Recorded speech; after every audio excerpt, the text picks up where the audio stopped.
வெளிமாநில பதிவெண் கொண்ட ஆம்னி பேருந்துகளை மறுபதிவு செய்வதற்கு சிறப்பு முகாம்கள் நடத்த வேண்டும் என ஆம்னி பேருந்து உரிமையாளர் சங்கம் வலியுறுத்தியிருக்கிறது.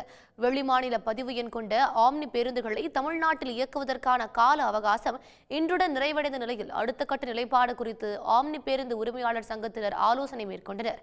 இந்த கூட்டத்திற்கு முன்பு செய்தியாளர்களை சந்தித்த ஆம்னி பேருந்து உரிமையாளர் சங்கத்தின் தலைவர் அன்பழகன் 500க்கும் மேற்பட்ட பேருந்துகளை மறுபதிவு செய்வதற்கு கூடுதல் அவகாசம் கேட்டதாகவும் அதற்கு கால நீட்டிப்பு செய்ய முடியாது என அரசு தெரிவித்து விட்டதாகவும் தெரிவித்தார்.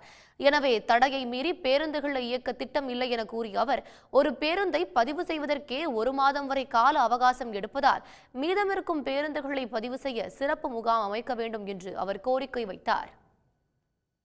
இப்போ இருக்க பேருந்துகளை மிக சீக்கிரமாக பதிவு பண்ணுறதுக்கு சிறப்பு முகாம் அது மாதிரி அமைச்சு பதிவு பண்ணுங்கிற கோரிக்கை வச்சுருக்கோம்.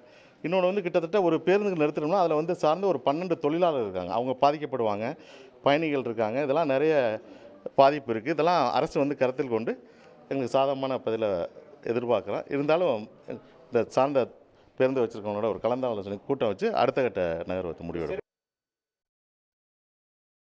தமிழ்நாட்டில் இயக்கப்படும் அதிகமான பேருந்துகள் புதுச்சேரி, நாகாலாந்து மாநில பதிவெண்களுடனும் சுற்றுலா வாகனம் என்ற பெயரிலும் இயக்கப்படுவதால் அரசுக்கு பல கோடி ரூபாய் வருவாய் இழப்பு ஏற்படுவதாக போக்குவரத்து துறை தெரிவித்தது.